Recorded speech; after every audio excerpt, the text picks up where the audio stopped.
So today, this is our second podcast. My first episode was with an Ayurvedic practitioner, and today we have Adam Gell, who is a an Akashic record reader and a shaman, and he will tell us more about what he does. And so let's have Adam introduce himself. Okay, thank you. Thank you, Aaron. Thank you for having me. It's very nice for you to welcome me to your show, and I'm glad to be here. Well, for me, for example, um, it's been a path of uncovering or at least delving into my soul's journey of understanding how we exist on this plane, on an earthly existence, but we also have a soul that's connected to the higher self in terms of better understanding, who we truly are as opposed to who we think we are. And I was a physical education teacher for 30 years in Brooklyn. And from that standpoint, it was pretty interesting for me to be able to work with children as a teacher because it, it, it taught me how to better understand my own inner child and how to be able to resolve a lot of the issues that I had as a child growing up, and then to work with children, and then to be the professional, not the authority figure, but the person who could be an adult, but also connect to my own inner child and relate to the children that I taught. And so Mhm. that helped me as a person to better understand myself and recognize the process of healing Mhm. for myself. Um, and so, And from the yeah, go ahead. I just wanted to ask you to maybe go a little deeper into that thing. Like, what does it mean to you who we are as opposed to who we think we are? Yeah, that's a good question. Um, so we're kind of like driven in our lives through our ego, right? We Mm-hmm. we Mm-hmm. wind up we want to be our ego keeps us like safe and protected, and Mm-hmm. it's a force within us that wants to be in control. So it plays a dominant role like in our lives. And sometimes we suppress our spirit, our true essence of who we are, right? We push aside what comes to us naturally as opposed to what we think we're supposed to do, whether it be a profession, whether it be the ego's role in, again, keeping us safe and keeping others safe and looking to control things. Mm-hmm. So I think what happens in our lives is that when we go through specific setbacks or traumas, we either continue on the path of victimizing ourselves further with more of the drama, more of the issues, and getting further sick, or we take the traumas that go on and push our ego aside so that our spirit and our soul could come forward to give us a message of what it really wants us to do. Not in terms of profession, but in terms of how we're supposed to exist on this earthly plane, so that we're in a sense of state of reception and a sense of calm, as opposed to everything being a race and everything being ego driven. Does that make sense to you? Yeah, that does make sense. Yeah. Um, okay, So, so and I mhm. was gonna, yeah, I was just gonna say that the ego like strives to separate us from the world. It's me against the world. It's I have to do this to survive. It's a matter of survival. It's a Mhm. matter of seeking pleasure, just for the sense of the ego's sense of suppression Mhm. of things that soften us up, that make us deal with who we really are, and Mhm. who are we really. We're really the part of ourselves that's connected to all aspects of ourselves: the inner child, the adolescent, the adult, and the person that's shifting into a different age of their life. So we're not our physical body. We're our soul. The physical Mhm. body is just taking the soul like a suitcase is carrying the clothing and Mhm. taking it through where it needs to go. It's like the engine of the car is moving us, and we're the passengers within us. We're the soul, and the car is moving. So it assists us in terms of having experiences that allow us to go through these ups and downs, so that we can have a learning experience. Mhm. So you came to these practices such as shamanism and uh, Akashic record reading and Reiki. Did you, why did you choose these specific modems or Yeah, that's interesting. areas? Because there is so Particularly, much, there are so many other energy yeah. healing techniques and, you know, spiritual, I guess, practices. Why these? Well, so for example, for me, um, what was happening at my work was I was having these specific instances of a psychosomatic physical condition, which was asthma. Mm-hmm. So I had always been interested in acupressure. So Mm-hmm. acupressure was something that was interesting to me to press on specific points on the meridians of the body Mm-hmm. related to acupuncture. But I also had a connection to conventional medicine. I had sinus troubles, breathing problems, so I was taking conventional Mm-hmm. medication. Mm-hmm. Um, until one time, one of the doctors said to me, Adam, why don't you try acupuncture after 3 or 4 years of taking antibiotics, which was Mm-hmm. probably could have been helped sooner. So what happened with that was that I recognized the fact that there was some healing benefits from other modalities that existed. So I attempted at that.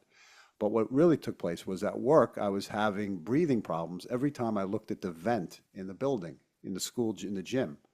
So Mm-hmm. when the heat was on, there would be like a cloth material attached to the vent, and when it was moving, I knew the heat was on, and I knew there was air coming out. Mm-hmm. But every time I looked at I started to hyperventilate. Mm-hmm. And what would happen was I would tell the custodian in the building to please shut the heat off in the gym. And once I Mm-hmm. saw the cloth stop, I felt there's nothing coming out of that vent. Okay, so to make a long story short, but to make it realistic of what happened was is there was a woman at work who told me that through my asthma, she said, "Why don't you visit one of my friends? He does healing work." I said, "Explain." She said, "Well, he didn't see me, and he told my husband that I had this condition, meaning her, without ever seeing me, which was true." She said. So I said, "How's that possible?" I had no idea of what Reiki or distance healing, or any of the stuff that we're talking about existed. So I called up the man on the phone. He was a Russian man. And I said, "I'd like to make an appointment." He said, "Tomorrow at 3 o'clock." I said, You mean he "What said time?" He tomorrow's said, 3 o'clock? "Tomorrow 3 o'clock." Well, I it's said, okay. I can "Tomorrow do this 3?" because I'm from there, so I can make fun of the Okay. accent. So he, so he hung he was ready to hang the phone up. Just gave me that direction. And I said, "Excuse me, I can't beat it till 3:30." 3:30, boom, hung the phone up.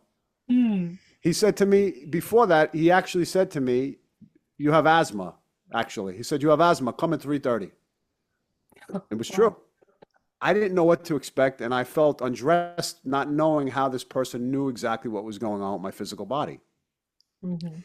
So I found that very interesting, and I was intrigued, but also scared at the same time because I didn't know how somebody could do that. So, to make a long story short, I went to visit him, and he said to me, as he looked at me, he said, "You can do what I do." And I didn't know what he did. So, as I Hmm. sat there, I felt he was looking through me, and it was very intimidating. And he was looking over my whole, as I know now, my aura, and looking at the colors or what was off and what was on and what was operating correctly. And he told me my whole childhood, like quickly. He said, "Why did you act like this at 7? What happened this? What happened that?" And I was overwhelmed, but it was all true. Wow. So he said, "Get on the table." So I get on the table, and he starts doing energy work. Hmm.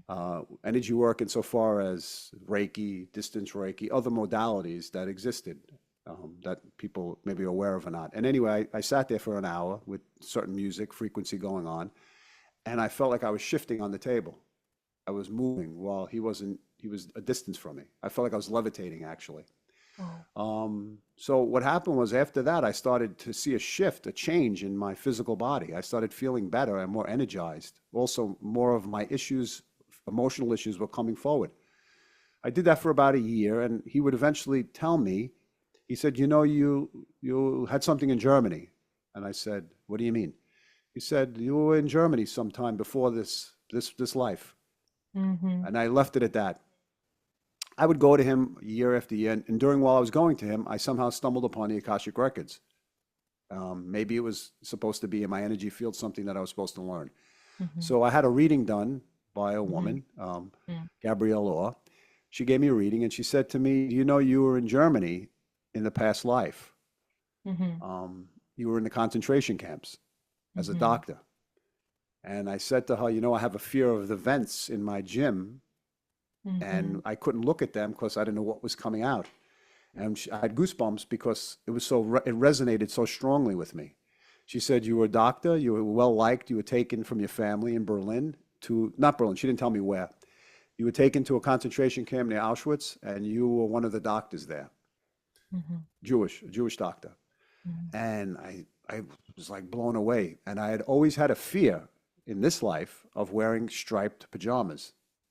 Whenever I had a cold, A very if specific there were, fear. yeah, if there were any stripes going in this direction, right? Vertical stripes. I could not wear a shirt and I could not wear pajamas. Mm-hmm. If it was running horizontal, I had no problem. But at the time, it didn't jive with me why that was Mm-hmm. happening. Mm-hmm.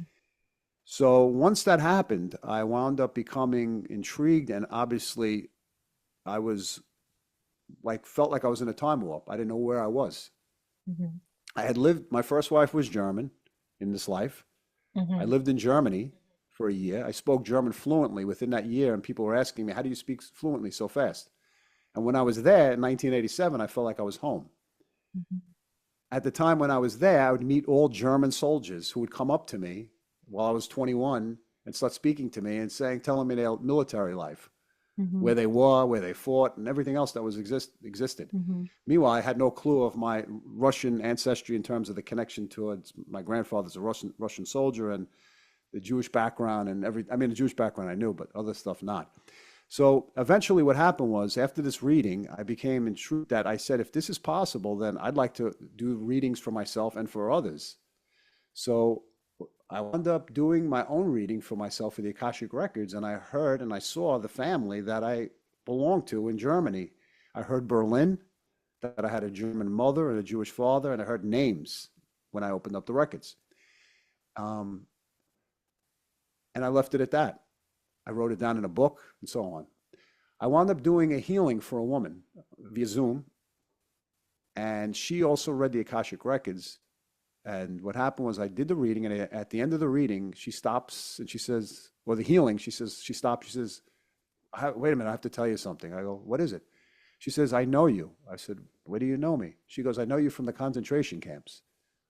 You were a doctor there before this life, and I Mm-hmm. remember you there. And it was so dreary, and I see you sitting there, and I saw what she saw when she was telling me. I like Mm-hmm. picked up on exactly what she was telling me and what I in college I used to dress with like suspenders and Mm-hmm. like white like a Henley shirt and boots Mm-hmm. in the 80s. It Mm-hmm. was like not punk rock, but it was more like a past life dress like 1940s. That's how I was dressing. Mm-hmm. Um, okay, so that I asked her if she could do a reading for me and Mm-hmm. see what she gets. Mm-hmm. Within a week, she gets back to me and she says to me, "You were from Berlin," Mm-hmm. which I confirmed with my own reading. Mm-hmm. She said, "You had a Jewish mother and a German mother and a Jewish father, and you were taken to the camps as a doctor," Mm-hmm. which is what I received when I opened up the Right. Akashic Records. Yeah. That's And incredible. and then I did and then I did another interview with a couple on my podcast, and they said, "I think somebody will know you, Adam." I go, Mm-hmm. what do you mean?" She said, "You'll get an email from somebody and they'll contact you." They contacted me, and the woman said, "I know you from Auschwitz." They didn't know Wow. any of the story of what I'm telling you. Mm-hmm. And I said, "What do you explain?" She said, "Yes, you were one of the doctors there who took me and helped me while I was pregnant. You took me off the line and helped me so that I could work with you in the office, and you saved me." And she knew my name and she knew my number, the number Wow. of the doctor. She knew everything. And and then what happened was, to make a long story short again, I wound up doing a remote viewing session of where I was, and I found that I was in Berlin in a Charité, which is the hospital and university in Berlin. And I saw my boots and I saw my shoes being taken to the camps. I did a past life regression. Mm-hmm. So the Akashic Records for me was the modality that brought me to better understand our soul's connection to the present moment. So in other words, Mm, how a past life could impact my present life and create a phobia or an energy that I was unaware of unless I had it brought to my conscious level, to the conscious mind, the got conscious you. mind. And so, What do you think of this idea uh, that, well, first of all, we forget everything, right? So we don't actually remember, or most of us do not remember anything about the past lives. For me, it's funny. I had this conversation with the energy healer that is also a friend of mine. I think you have heard of her before. And she said, "What do you mean you don't remember? We all remember. We all know our past lives because we were talking about Matthias de Stefano, who says that he remembers in yes, detail every single one of them." And she was like, "Well, what's so special about that? Everybody does." And I was like, "What are you talking about?" And then I thought of it and I thought, well, it's true that I have a sense. I don't remember any details, but I have a sense in terms of what era I'm more connected to, what place, things like that, right? But for whatever reason, we forget the details like that. You needed help to remember, right, about the vent and all of this stuff. And so some people are of the opinion that that there is a reason that we forget and that we don't need to know any of that stuff, that we just need to move on forward from the point that we are at right now and that we have all the information that we need in the present moment because the information is communicated to us in, I guess, in the form of various imbalances and things that we don't like in our present moment, right. different situations, people and their behaviors, what we do. And so we look at that and say, okay, this is not working for me. What do I want it to be? How do I want it to be? And then we start from there. And so that, so people who believe that also claim that, well, when you start doing regressions and you dig too deep, you confuse yourself and you pile up on yourself all of this unnecessary kind of information and negativity. Well, really, all you need is you need to see what's happening in the present moment, what is not agreeing with you, and then be very clear about how you want that to change, and then you move forward. Do you know what I mean? Like, what do Yes, you yes, yes. think about that approach? Well, I believe that if there are reoccurring themes that we haven't resolved in Hmm. lifetime after lifetime, and then we reach a higher sense of not spirituality, but a highest level of consciousness. In other words, we clear away a lot of the other remnants of not the earthly conditions or earthly existence, but when the universe presents itself with the time for us to resolve something, I think it will come through with synchronicities and moments in our lives that will connect us to put the pieces together for us to understand why things are happening the way they're happening. Hmm. And I certainly didn't look at the event knowing any connection to the past, but it was affecting my physical health. And I think the universe was pointing me into looking at certain things so that I could finally resolve it. So, incidentally, Hmm. the woman who did the reading for me said this wasn't the only lifetime that you were enslaved, where you were victimized and taken. Your whole life, many lives have been in the same theme. So, it's the theme that we go through. It has to be resolved at some Uh, point or not. I So I see. think I yeah, go ahead. Yeah, no, sorry, finish your thought. I was going to say that I think on our time, each person has their own timeline, and at some point we evolve to a level where the amnesia of our past life, which is suppressed or pushed aside so that we can concentrate on the present life, but when it's supposed to be brought to the surface for us to remember, I think then we remember. Oh, I So, for see what example, you mean. if you go to the water and you don't like the water in this lifetime, and you never investigate why you don't like going in 2 feet of water, even though it's not dangerous, right? And then you go on through this life, and the person says, "Come on, let's go swimming." You say, "No, leave me alone. I don't like the water." Mhm. But you don't question why you don't like the water. So Mhm. the next life, when you reincarnate again, you're presented with being on it with a bunch of friends who just go swimming all the time. And you say, "How come I don't like the water?" But they love it so much, but I don't. and then you drag in, you either you're in a state of evolving already, Mhm. or again a next life will come, and then it keeps replaying the theme. The music keeps playing over and over until we hear it, so that it teaches us something. And I think it comes in at a certain point in our incarnation, in a different life. It doesn't necessarily mean it has to be for this person now or the next life, but at some point it will come. That's very interesting. And so, what do you think? Obviously, everybody right now in the community of, I guess, spiritual matters is very much about you create your own reality. You can do anything, you can have anything, you can make anything happen. Everything is in your power. And, that has been something that I've been thinking about a lot recently. And like my take on it has been something like, okay, well, from what I'm seeing, I see that some people truly can make a lot of things happen, and others not so much. And sure, the teachers would always say, well, that's because you're doing it wrong. You didn't visualize it correctly, or you didn't form your intention correctly. And there are all these reasons why it didn't work out. And for me, at some point, I had this thought. I was like, well, what if you compare it to a person who is 7 foot tall and a bunch of muscles, and he can lift, I don't know, 300 pounds. And then there is me, who is like 5'3" and skinny. And somebody tells me, well, if you only put your mind to it, you can really, lift the 300 pounds. But in reality, what happens is that I will probably spend years and years and years training, and maybe eventually I will lift the 300 pounds. And if miraculously I do it just like that, it will be more of an exception and not so much of a rule. Do you know what I mean? So, is there a Yeah, truth absolutely. to that? You psychically and energetically, you also can be more powerful, and other people are just not there yet because they haven't unpeeled all these layers and haven't gotten access to their deepest source of Yeah. power. Well, I think again, there's different layers to that question. But first off, in terms of understanding our soul and our physical body.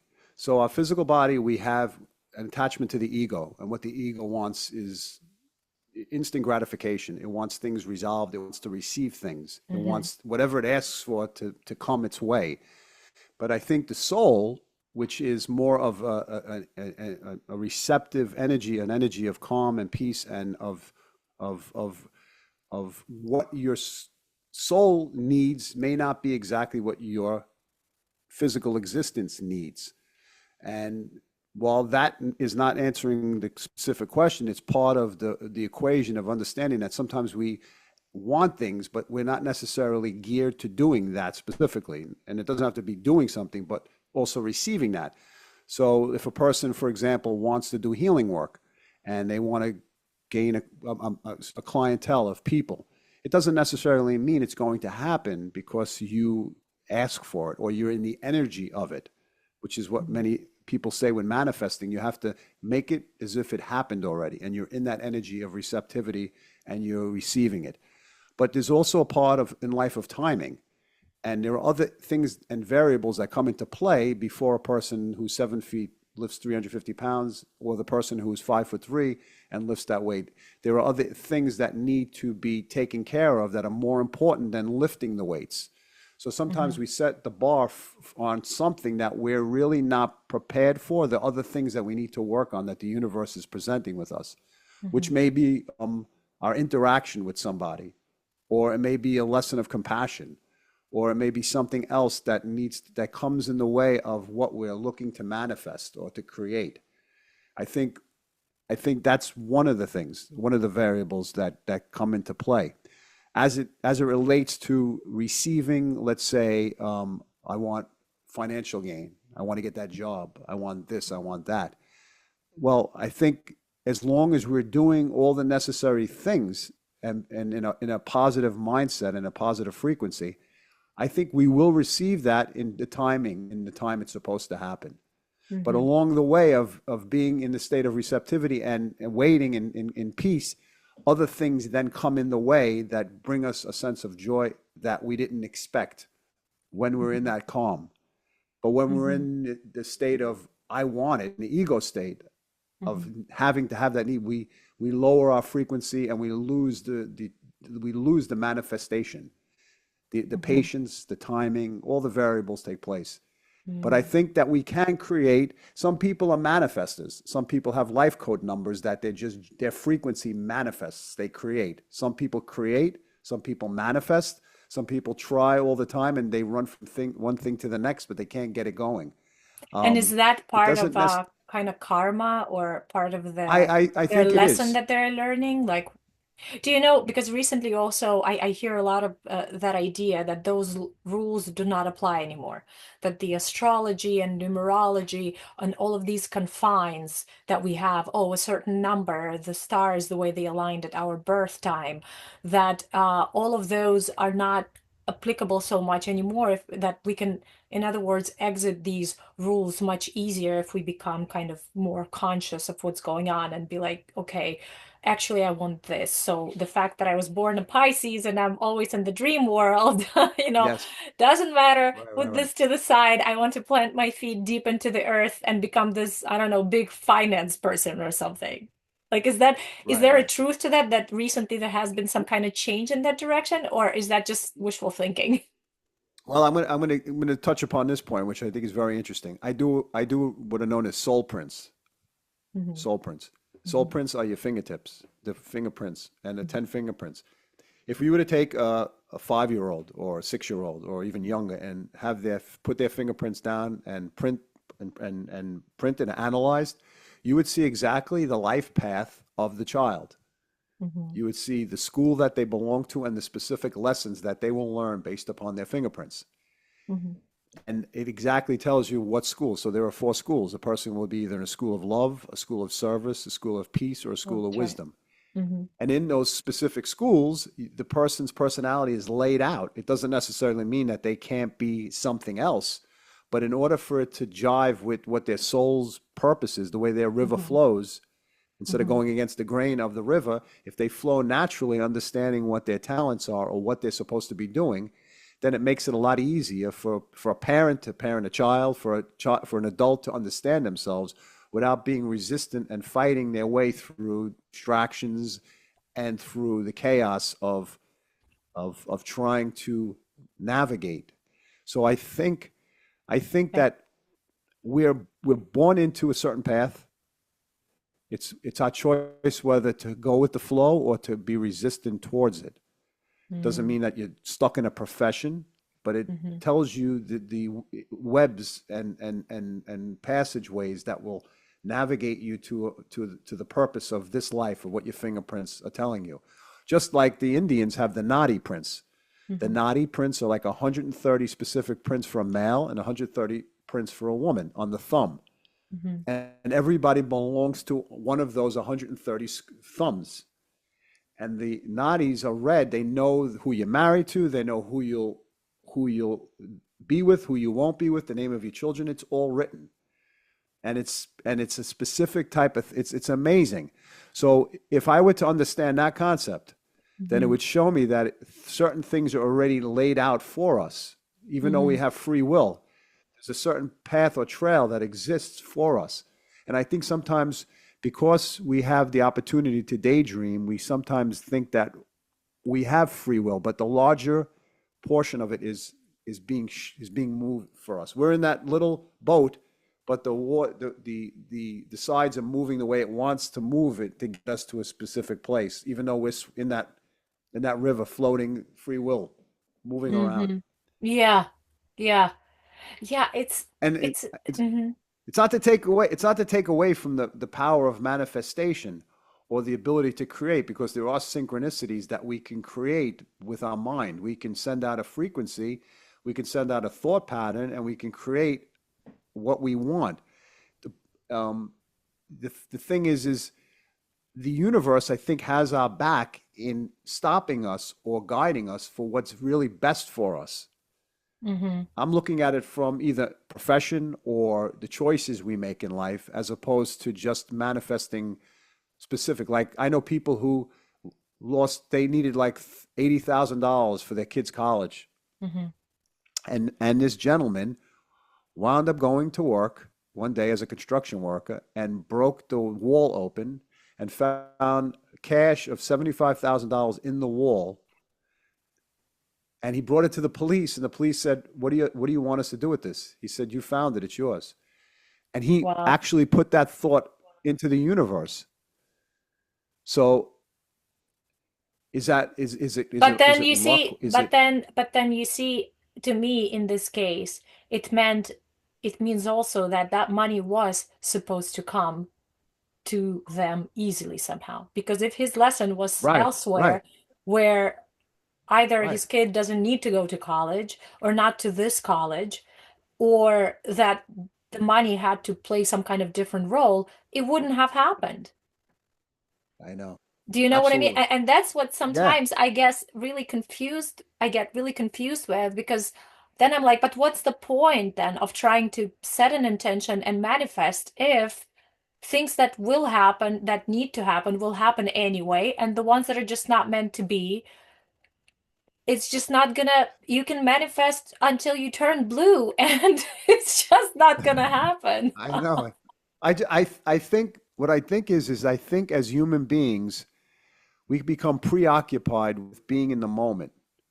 It's difficult to sit with ourselves in solitude and not and feel ourselves of who we are. And I think we're looking for the next thing and looking over the fence to see if it's better there, which we sometimes try out or we need to understand that. But inevitably, it comes back to who we are and what the amount of peace and serenity that we can generate Mhm. to be in the present moment so that we can live and allow the life to come to us with a positive attitude, with the strength in the faith of knowing that we're supported by more than just ourselves, that there is a guide, there is a connection that's Mhm. connected to us. Mhm. Mhm. So I think that's the important part. And I think once we gain that connection, that's when we're in a state of receiving.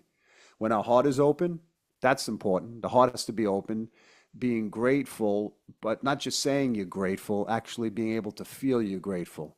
And feeling grateful Mhm. means you're able to push aside your pains and your aggression, your hidden aggression over issues in your childhood and traumas that existed so that you can actually feel that you're resolving them, crying, expressing gratitude, compassion for ourselves.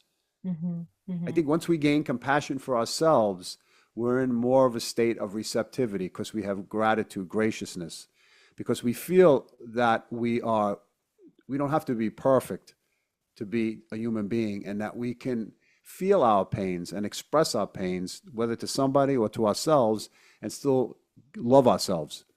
And I think without that self love and without that ability for self love, it's hard to be grateful then receive. Because I think we raise our frequency to a higher level, which then puts us on that plane of receptivity. Mhm. I think the people who are grateful and of others, they thankful, but they feel it, and that happens when your heart is open. And So I've how do you felt that open? before. Well, How do you open? when we're in our brain, when we're in our mind and our brain, we're not in our heart. When we're thinking about it rather than feeling it, we've moved away from the heart to the Oh, brain. yeah. I think when we go from our brain to our heart, which is it's the shortest distance, but the most difficult thing to do, even though it's a short distance. It's a matter of connecting to the feminine qualities or the feminine aspects of ourselves. As males, it's being wise, using your wisdom, Mhm. connecting to the earth, Mhm. connecting to above, like in shamanism. That's what the connection is. The connection is being rooted in the ground and being connected to above, the masculine and the feminine, Mother Earth and the Father Sun.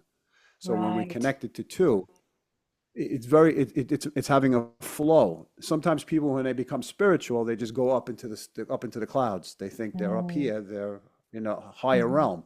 Yeah. But it's a matter of keeping your feet grounding and then going up. So I think that's the part of opening our hearts, of feeling our inner child.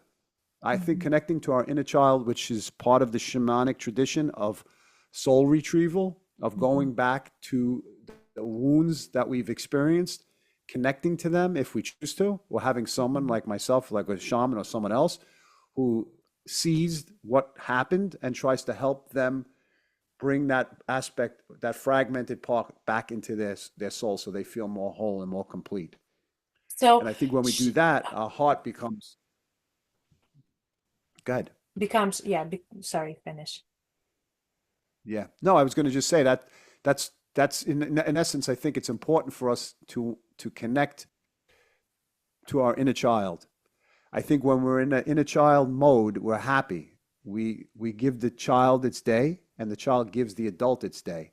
And then it Mhm. allows us to feel our heart is sing. We're able to sing, we're able to dance, we're able to tell stories, Mhm. we're able to like share what we know with people in the state of innocence.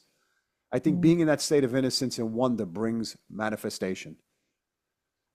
Because when we're Wow. Okay. children, we also, you find things when you're a child, or you wonder, you look at like things in wonder. I think if Mhm. we could find that without feeling that because life brings us down, work, families, our unresolved, again, childhood, then brought into our families, seeing it play out in front of us, mirroring it, and not knowing how to resolve things because we didn't go back.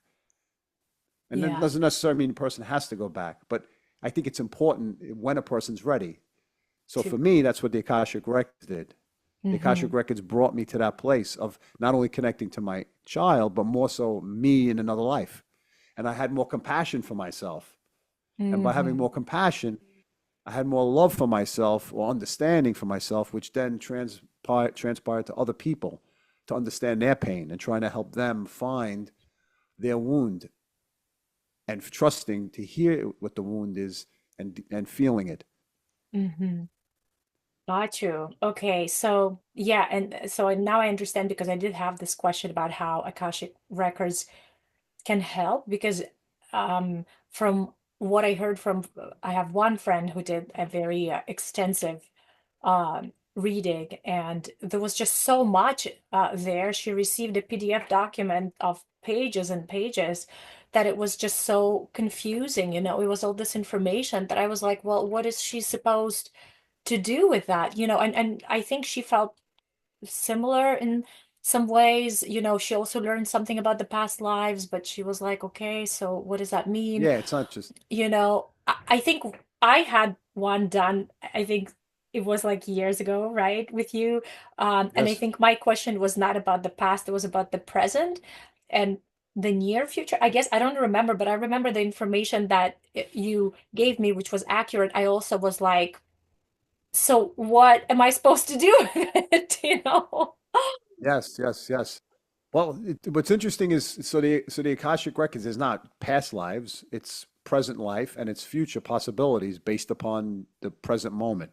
Hmm. So when people get readings, if they, I don't bring that up unless they ask a question about something from a past life, and I'll get a vision of it, and it'll be something that they've heard from someone else that gave them a reading, so it resonates with them.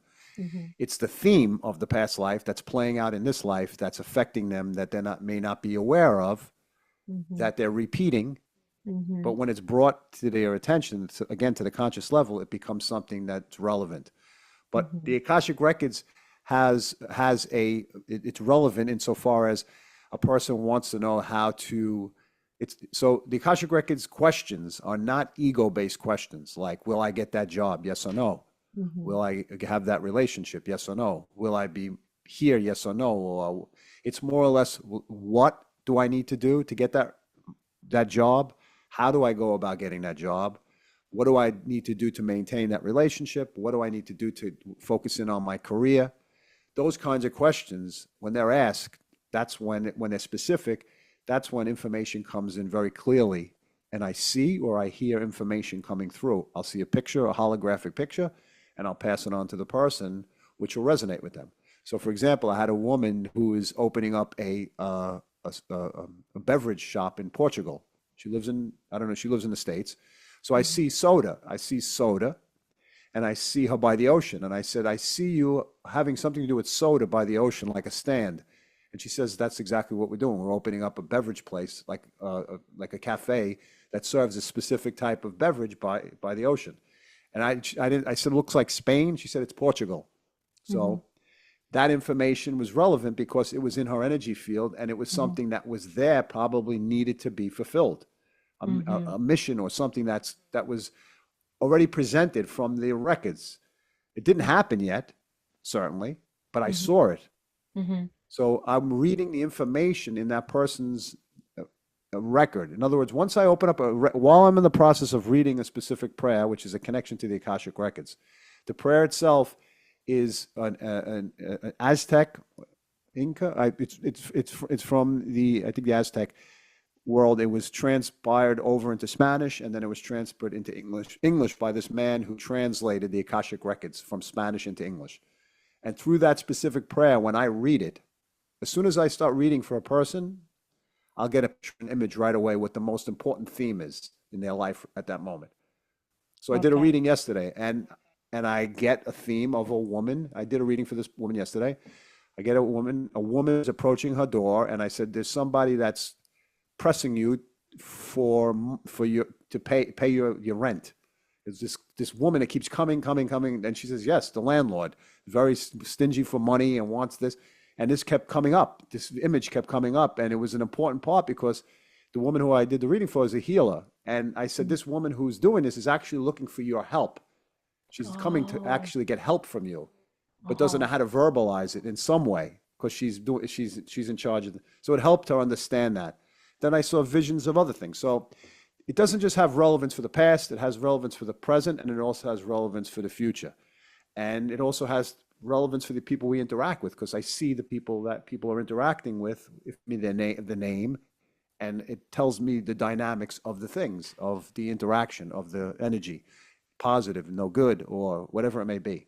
But it's not a judgment, and it's not that it's not that I'm making the information. I'm hearing the information come through, Mm-hmm. Mm-hmm. and Okay. so So that's if the something Akashic is not Records. meant to be, like if somebody says, "Oh, I'm on a career path to this," and you just don't see it, and you see Well, it something doesn't else. necessarily mean it's that moment. So, in other words, if a person gets information, it may not be relevant at the moment, but it could be relevant in the coming future. Mm-hmm. You know, we don't just because information is not relevant today or tomorrow or the next day or the next week, it could be the next year. But that what's seen is in the energy field. Mm-hmm. Now Mm-hmm. we could shift our future possibilities by the present moment. So in other words, if a person sits in their room all day long and that person's told they're going to write a book or they're going to be moving to this place, but they don't make any action towards doing things, then they're never going to be moving towards that place that the person said because they can prove anything wrong and say never happened, but the person never made the steps to make that happen. But and then again, going back to what we said before, as we mentioned, if it's written in some capacity, then it will happen regardless. Or we can stop it possibly. Yeah, we have the opportunity to also to curb or to navigate certain things in our life. I think there are specific landmark things in our life that will take place that we don't have control over. Got you. There are teaching moments in our lives that will take place that like the stars have it aligned for us to happen to us. Okay. That I feel will happen. There are certainly other little earthquakes that take place that we could control, but I think there are major quakes that take place, like just like in astrology, when you have a Saturn return, when you reach 59 and a half, or you reach 20, 28, 29, 30, you reach your Saturn return, your life progresses and you're faced with revisiting things that took place 29 years before that. The same themes, but in a different energy. This is something that happens astrologically to our physical and our emotional bodies and makes us shift. Just Mm-hmm. like the earth changes and moves, I think the stars shape and shift us as well. Mm-hmm. We can Mm-hmm. resist. I think that's when we get sick. Mm. When we resist. Yeah. Yeah, I think the How do you resistance. deal with this idea that, so when we have all of this information, you have to be in the flow, you have to be connected, you have to find your path and follow your, soul's kind of intention and path, and then say things happen, unpleasant things, things that we, don't like so much. And then I don't know about you, but for me personally, I start feeling all guilty that, well, I made this happen. What did I do wrong? And then I have this feeling of like, if I'm doing everything right, then everything is supposed to be perfect and flowing and amazing. And when it's not, well, I did something wrong and I really have a problem with that, because being like a straight A student syndrome or something, I did all Yeah, my yeah, homework, yeah. I worked very hard, so now give me an A, and if something goes awry and, there's a disagreement and you get a B, it's just like, why? I did everything. And I get like, I think I get a lot of resistance to these kind of things because I'm like, okay, well, I put my intention in the morning that everything is going to be great and perfect. And now, what is this? What did I do wrong? I think that we're forced to grow up, and Mhm, by being forced to grow up, we're forced to be more responsible. And naturally, we have responsibilities depending upon the role we play in a family, in a relationship, or whatever it may be. And I think certain people, not only astrologically but genetically, we're programmed to be a certain way, to be structured, perfectionist. Again, when I say the soul print stuff like that, it shows that kind of stuff. So that's interesting. Now, when we know those attributes get in the way of our peace, then it's mhm, something that we can be aware of by acknowledging it. And by acknowledging it, I think then we can work on it by not going in a complete opposite of what we dislike or what's containing us, but to work with it. And I think that's where the ego and the soul come into play. The surrendering, the allowing of release, the releasing, to allow everything just not to fall apart, but to be in a controlled state of falling apart, where things just where they're supposed to, which brings a sense of this is how I feel, as opposed to this is what I'm pushing together. That's really too much work. mhm, mhm. When something takes too much work to do and it becomes overwhelming, it becomes more of a negative energy than something positive. But are things even supposed to be easy? Because on one hand, there is this idea that things are supposed to flow and are supposed to be easy when they're meant to be, but then you will give up at every obstacle, If there is an obstacle, then you say, well, it's not meant to Well, be. I better absolutely. quit, you know? Yeah, well, I Like, don't how mean do you that. I don't mean distinguish between, well, this is an obstacle, it's okay, I'm gonna keep going, as opposed to one, okay, now this is getting to a point where honestly, I need to that close that door, or I need to stop banging my head against that door, rather. You know what I mean? that's an excellent question, because we all need obstacles in order to define and refine us. Without it, we Hmm. wouldn't be able to really grow, Hmm. right? But if we're in the process of growing, but it's becoming something that is, let's put it this way: we're each on our own journey as an individual, and sometimes not everybody is on the same path of growth as the next person is. And if we're defined by our own path and we're facing obstacles, we know we can pull back from an obstacle or go forward.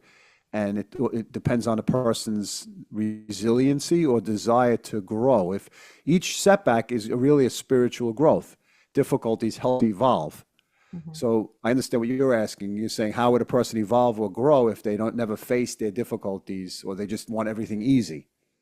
Well, yeah, Or that, and also distinguishing between uh, a process that is normal and that obstacles are a part of the journey versus at some point seeing, okay, maybe I just took the wrong path, because at this point it's like uh-huh. there's a Yeah, pothole after that's a good pothole, there question. is an obstacle after obstacle, like okay, maybe I just took a wrong turn somewhere. Do you know what I mean?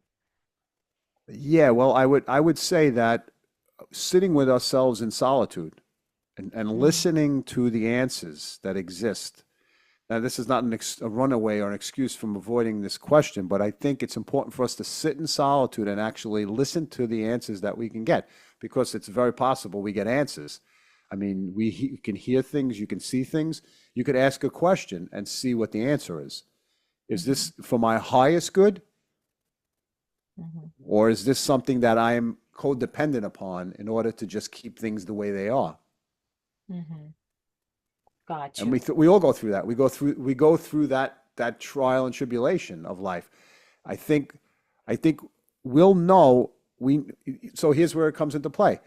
Understanding, let's say the Akashic Records, for example. When I ask a question for myself, or I have somebody ask a question on my behalf, I get answers that tell me what this specific lesson is. Why Mm-hmm. am I going through this? Why is this happening? Mm-hmm. Should I continue through these, navigate through these waters, or should I pull back and reroute? Mm-hmm. Because our higher self knows what the reason is. If we put together everything, if we look at a situation and then we say, why is this happening? Why, for example, do we meet difficult people? Mm-hmm. And am I supposed to meet these difficult people, or am I supposed to avoid them? Or what are they teaching me more about myself? Mm-hmm. Mm-hmm. So, for example, I'll use myself as an example. As a father with two children, and there was headbutting for 24 years. Finally, it shifted. And by that shift, what's taken place is basically me continuing on my path of being compassionate to myself, Mm-hmm. loving to my children from a distance in my mind, where somebody may have said, I'm not getting what I want, I'm pulling back and I'm never going to talk to them again. Or somebody could say that. Mm-hmm. So I knew that I felt it in my soul that I was driven to continue on this path, not listening to other people, knowing internally what was best for me. That's what counted, my inner voice, Mm-hmm. and knowing what I wanted to do in order what I wanted to forge forward at the right time. And everything is a learning lesson in the process. So we could look at it as a job. Mm-hmm. Should I be on that path? Should I do this job or should I not do this Mm-hmm. job? Mm-hmm. Right? I think it's what makes our soul sing. Mm-hmm. If this, in spite of the hard work, if it's making our soul sing a little bit, it's good. It's Mm-hmm. helping us. It's pushing us forward, even though we know we're struggling. Mm-hmm. And then the things that we reach a place where it's just dragging us down, and that becomes the difficult part.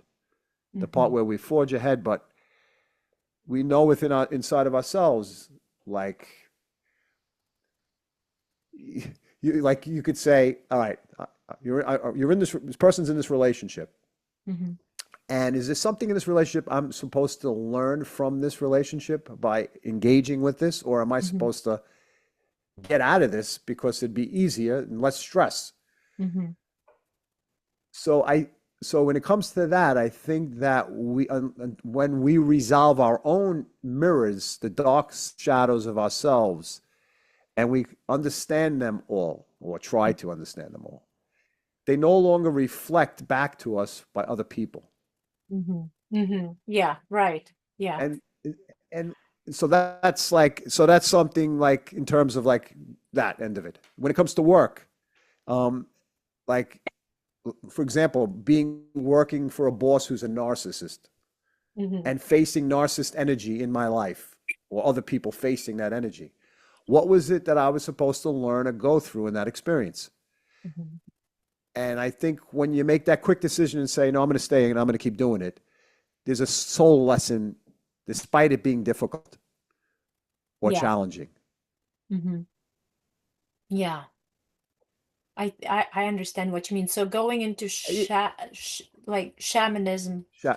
um, is it something where um how do you explain it to like somebody who doesn't know anything about it? Well, so it's like, well, it's one of the oldest spiritual practices in the world, right? It's not based on a faith in God. Like you attribute like the soul and the spirit to all living beings and like the elements that make up nature. So Mm-hmm. everything is alive and everything's connected.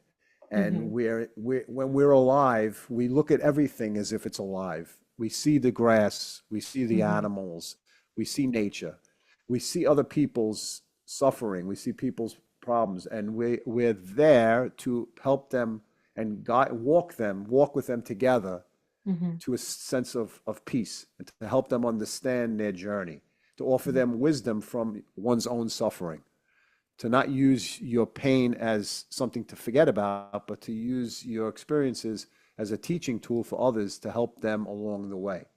And Mm-hmm. so for me, doing shamanism, I do different techniques of helping people heal with the different rituals that I've learned from the shaman teachers that I've studied under in Manhattan, in New York.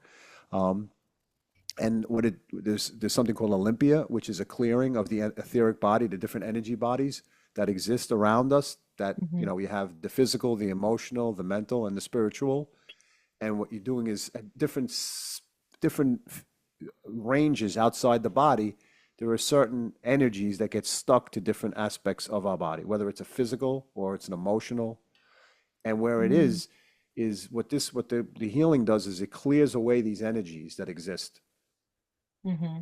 You use different techniques to clear them out, Mm-hmm. and connecting then doing a journey to help the client to see, to track for the person the places that are where the wounds started, and help them assimilate that by helping them acknowledge it, that somebody else sees that, and by somebody else seeing that, that acknowledges extraneous to who they are, which makes Mm-hmm. it easy. Oh, that person saw that, so it's not so bad for me to share that or to talk about that, because it's Mm-hmm. outside of me now. It becomes outside the energy, so it gets removed. And a lot of times what happens is also through experiences, it's energies of our ancestors who are in our energy field, Mm-hmm.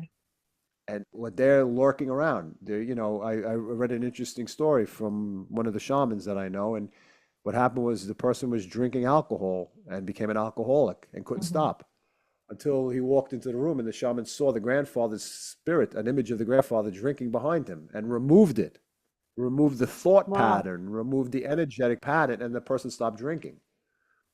So Mm-hmm. we carry remnants of our ancestors within us. Their experiences are in our energy field. They're passed down to us by one generation to the next, or energetically. Mm-hmm. And what happens is it's important for us to remove these energies by acknowledging the experiences that other people had by seeing it or learning about it. Mm-hmm. And as it relates to myself, as you know, in terms of not only shamanism, but doing the film of my grandfather and finding out who he was, helped resolve some of the issues in my own energy field uh, of a deep sadness, a feeling of a disconnect from generation that existed prior to my father's generation, and Mm-hmm. bringing everybody in together, even though it was difficult. So, so you made a movie, it was a documentary that was about your grandfather, great grandfather or great No, grandfather? grandfather, Grandfather, my who grandfather. was Yeah, essentially lost to the family because he was hidden for a number of reasons. And I think actually it's a very common thing for many people that there are secrets in families and that you find out something later in life and you are like, well, how come nobody told me that? So that's very interesting, right? And you created a documentary devoted to that grandfather, sort of brought him back into the world and the awareness of him, and it probably healed his spirit and as a result yours. And I was wondering, again, going back to that idea, ego versus spirit, when we create something or do something in life, because creation could be anything, right? You could be creating pancakes and you could be creating paintings. And how do you right. distinguish that difference between something that's really ego driven versus something that really is driven by your spirit and your soul? Yeah. Okay. So I think there's a common theme that exists in a person's lifetime that pushes them towards something to resolve. It's not Mm-hmm. something that all of a sudden comes up and say, I have to find my grandfather to show my grandmother that I loved her by just finding him. Mm-hmm. I feel his essence. I feel the story, the history of my family. I feel Mm-hmm. the themes that have existed, that have played out over the generations along the male line in my family, of men Mm-hmm. leaving or dying from something, and being taken away from the family. And by acknowledging and understanding the past, for me, it wasn't ego based. It was something that I felt, it was a spiritual feeling. It was an internal feeling of a connection towards another person. It wasn't about me. It was about them. It was about a softness, not about a harshness of getting it done, doing it because I have to do it. It was more of something that I was driven by the experiences of seeing my grandmother's photos, of a progression of things that took place that experience that brought me to put the pieces together and say, this is something that is um, this is something I need to resolve. This is not something, and however long it takes me, I will do it. It wasn't a Hmm. matter of of of of pleasing other people. If that was the the the end game of whoever else felt it, then that was nice. But it was I was driven by my own energy of fulfilling this journey that was that I then as I reflected said, oh, at 7 I did this, so this happened for this reason, and this happened for this reason, and this happened for this reason. It wasn't just writing a book about no. I had a soul connection to it, and the soul connection was for me personally connecting the pieces of my life and seeing how the pieces came together and the synchronicities that existed. Hmm. Um, so when it comes to ego, we are more about, okay, but this is a perfect example. I didn't do this project for any financial gain, for any type of reward. I didn't do this for recognition. I did this because this was something that I felt driven to do for the need to honor the people that Hmm. weren't here anymore. It wasn't if the byproduct was that oh people would see it and enjoy it, then it was that was great.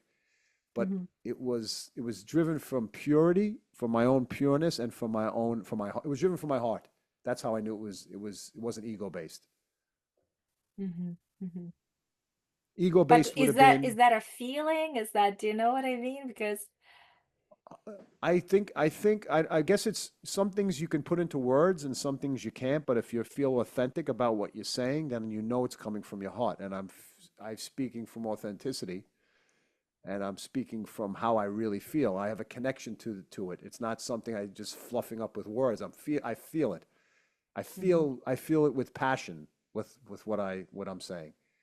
And that sounds. Mhm. I think when we speak with passion about something, I think that's when authenticity comes through.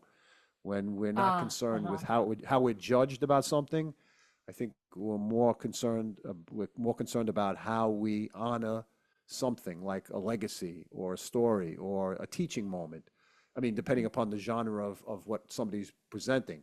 But I think Mhm. when we're interested in like writing something, I guess from what I'm seeing now, or it has to resonate with us, even though it has to resonate with those reading it.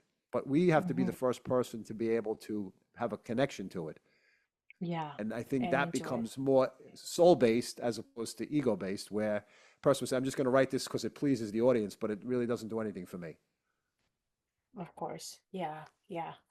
Um, but then again, there are different ways you can please, yourself as well. Yeah, You can be pleasing your ego right, again. You right. you can think, oh, Yeah, I really love this, but does it give you that deep satisfaction? And that's sometimes a kind of difference that is, I think, a little tricky to yeah. a lot of us. I could see that. Well, I could see people, for example, like getting in the artistic world, like acting or actress. At first, you have Hmm. a passion for it, and then people have to then sell not sell their soul. They have to downgrade their talent in order to fit a certain role just to get a role, as opposed to Hmm. really being artistic in the quality of work that they wanted to eventually, to start off with. Hmm. Hmm. So I think that happens with everything, even like a professional athlete. They're athletes, and once they make big money and big contracts, it becomes business, and then it becomes something different. So how So do I you think when money stay isn't, focused on the real thing? yeah, I think when we realize that it's not all about the financial gain, I think there's a balance between financial gain and maintaining our own dignity and self worth of realizing that what do I really need in this life? Do I need to have more than what I have? Is that what life is about? Is it about Hmm. attaining material items? Hmm. Or is it a sense of comfort that I can have what I have, just enjoy my life? I have food to eat. I can eat more than the food I want. But I think when we try to keep up with other people, when we have this notion that other people are doing better than us, or that Mhm. we're not keeping up with them, then we Mhm. lose track of our own. We feel isolated if we take that feeling that why am I either jealous or do I really feel this way? And if I feel this way, am I isolating myself by taking this mind of I don't need to have all of these things. I don't need to have the Right. the best. But you do need to have the basic things, Yeah, and a lot of people are, if they're literally uncomfortable and insecure financially, it's kind of hard to say, I'm not yes. going to focus on the financial side, because Right, right, one thing is to have, all the basics covered and then you can't afford a Lamborghini. But another thing is when you can't afford gas for your little old car that you got to take to right. work. Do you know what I Right, mean? right, right. No, I'm not. Yeah, I definitely take into consideration every strata of a person's life. I guess what Hmm. I'm saying is once you've come to a place of comfort, do Hmm. you have to maintain to have more in order to feel comfortable, or can you be Hmm. satisfied with what you have that Hmm. not just sustains you, but makes you live comfortably? Some people Hmm. thrive for maybe for their generations, for their children and their children's children to have more work and to have investments or something to inherit or pass on. I understand that aspect once a person's comfortable with their financial position. But Hmm. and I guess we can only speak that way when we are comfortable where we're at. If we're Hmm. not, then it Right. wouldn't resonate with somebody who says, "Wait a second, what are you talking about? You need money, you need this."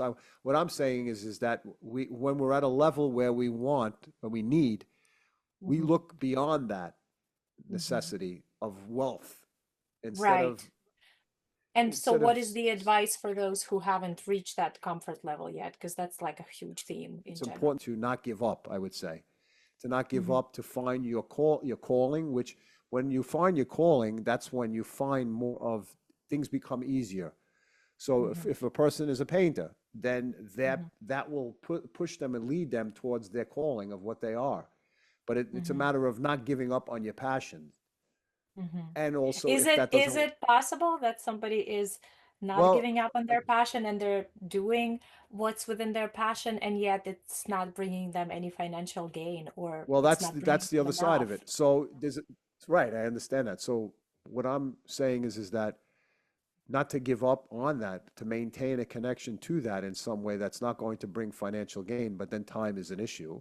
But Hmm. also looking at it from a perspective of if a person likes to paint or likes to do sculpture, they'd have to find the time to do that, whether that brings them money or not, and have another job that sustains them. So, in my position, I do readings, you do shamanic work, right? Hmm. There are people, the work comes and then it slows down, but there are people that come through. So for Hmm. me, it's difficult to give up on a passion Hmm. because you say if I just lean away from that, I'm no longer fulfilling my passion by Hmm. taking this job working here or Hmm. doing, let's say, working in another place, which has nothing to do with Hmm. the interest that you are really motivated for. Hmm. But I'm coming to the conclusion that it's important to have something that is maybe not your passion, but have some connection to your passion in some way, however that may be, to Hmm. maintain Hmm. that because you never know when that comes through, or maybe it may come down the line again. Again, Hmm. timing Hmm. is everything. I think not to give up, Timing. but to keep it in the back burner, to keep it going Okay. in some capacity, and then it meets you along the way when the time is right. Time I is think there right. are That's a less very good. there are Hmm. I think there are lessons along the way, like taking the train. There are different stops along the way. It's not about the destination, it's about the journey. And I think Hmm. eventually as we go on that journey and we make different stops, we get to see, oh, I never stopped at this stop before. I never knew that this Hmm. existed. But so I think we Hmm. need to take those stops. And you Hmm. never know if there's a connection or a breakthrough with something that leads Yeah. you off the path on the path that you're on and says, "Oh wow, I just got rerouted and this is taking me back to where I wanted to go." Right, right. And so to kind of give people an advice, I like to ask this question. Is there something simple that anybody can do that you would advise people to start with? We are all on a journey of some kind. Some call it spiritual journey, some call it growing up, doesn't matter. We're all on different, you know, at different points of that Yeah. journey. And so if there was something simple and easy that you could advise that anybody could benefit from, what would it be? Well, I think I said it a little bit earlier, and this is something that I feel strongly about. I think it's so important for us to invite the inner child back into our lives. Hmm. We may have a connection to it, we may feel that, but I think it's an important part of being connected to the parts of ourselves that are really alive. Hmm. That inner child is the really alive part of ourselves that's sitting there on the swing or running around in the backyard that we look from the porch and we say, man, I wish I could bring you back into my life, but life Hmm. has changed so much that it's so hard for me to relate to you. Uh-huh. And I just think it's important for us to go and to meet the child Hmm. uh, as the adult. And some people are already connected, but some people aren't. And I think it's important for us to ask the child what it needs from us, and then I think vice versa, what we can offer the child again that it didn't get. And I think inevitably we become our parents to ourselves. Hmm. And when we Hmm. do that, we no longer are a victim of circumstances. We no longer cry. We no longer have that unconscious desire to be nurtured again by our parents. We can nurture ourselves and put our Hmm. parents in the right place of what they taught us and what experiences, good or bad, we went through, but all, I think, teaching experiences. So, And so is that like an imagination exercise? Do you need oh no, yeah, a yeah, okay. shaman like yourself who will help you do that? Like, how do you Yes, actually yes. practically So accomplish yes. that? So here's something that a person can do, which I like. I like to go into a meditative state in terms of relaxation, of just Hmm. closing my eyes, and I like to envision myself walking past, walking in the street and looking in a window that was my Hmm. old house as a child, Hmm. and looking in the room and seeing myself in my room, Hmm. like what I'm doing, what I look like, Hmm. and the inner child sees me and looks at me and wants to talk to me. Hmm. And so I have a communication with it, Hmm. telepathically or however that comes about, where I ask, I said, you know who I am, I know who you are, and Hmm. it's been many years since I've seen you and really connected with you. Hmm. And then asking the inner child, is there something that you'd like me to give you that you haven't received? And it could Hmm. be a hug, it could be sitting next to the person opposite. Hmm. And then having giving that inner child the comfort and compassion that it needed when it didn't Hmm. get it, Hmm. Gotcha. and then reciprocating and asking the inner allowing the inner child to ask you as the adult, what is it that you need from me, what could I offer you? Sometimes the inner Hmm. child runs our life, we're not aware of it, it's running our life in the background from bad experiences that we don't deal with. It's begging to be acknowledged. Hmm. And I think once we Hmm. acknowledge it, it no longer runs around like a monkey in the room or the monkey Hmm. in our mind Yeah. And so playing. once you have done an exercise like that, do you feel like you've done it and then you just trust it and you let it go and that it will bring the necessary transformation into your life? Or do you take notes? Do you repeat the exercise? You know? I think once you come to a place of equilibrium, a sense of peace, then you no Hmm. longer need to revisit the inner child unless something Hmm. else popped up in a person's mind that needs resolving. Like Hmm. so many of the things is like background program on a computer that we're living our lives. Hmm. The interactions, we're not aware of it. We sit in solitude, but we're really driven by the inner child's lack of attention, lack of acknowledgement, lack of love. It's driven by that. We're so driven by that. We sit in our own world. We're not aware of it. The interactions that we have, the mirrors of other people in our lives, mirroring back qualities within ourselves that resonate with that. We leave a part of our lives in the back because we have to grow up. And Yeah, yeah. you can't take the inner child. You have to grow up. And we want to grow up because we feel if we grow Hmm. up, we're grown up. but we also say Mm-hmm. you have to stay back here now. I'm a grown up. I no longer know you. Be quiet. Mm-hmm. I don't want that in my energy field. I want people to see that inadequacy in me that now could be seen as I get to be an adult. So the first thing we Mm-hmm. want to do is run off and be something else. Mm-hmm. Mm-hmm. We don't want to acknowledge or be connected to that. But and then Yeah. we shift from who we are to a different person, and then we become a different person. But then we eventually have to come back to what connected us to who we were.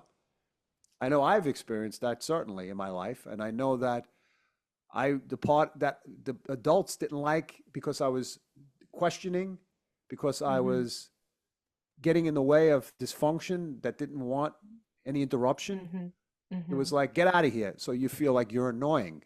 So I feel like annoying sometimes Oh, to myself.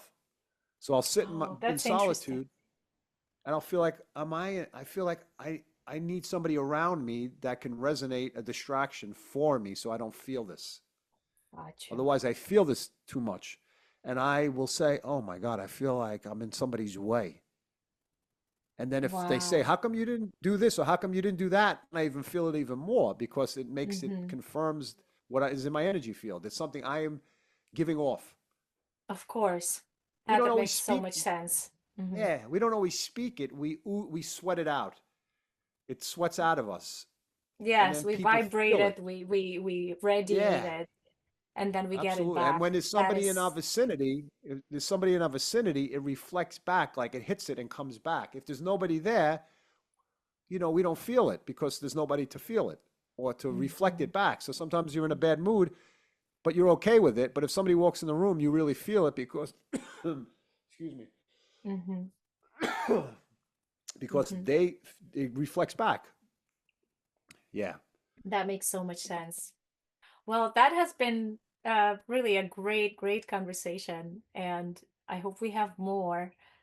Tell me where people can find you. My website is adamgelluniversalhealing.com. Mhm. And yeah, I have the shamanic work, the Akashic Record readings, and my YouTube channel I have is Adam Gell and Inspiring Minds. I do interviews like you're doing now, which is great. Mhm. Mhm. Different subjects, uh, near-death experiences, people who've had UFO contact, and Mhm. raising people's level of consciousness with new information. So yeah, That's great. Thank you so much. I'm so glad we did this, and yeah, absolutely. This was great. let's do it again.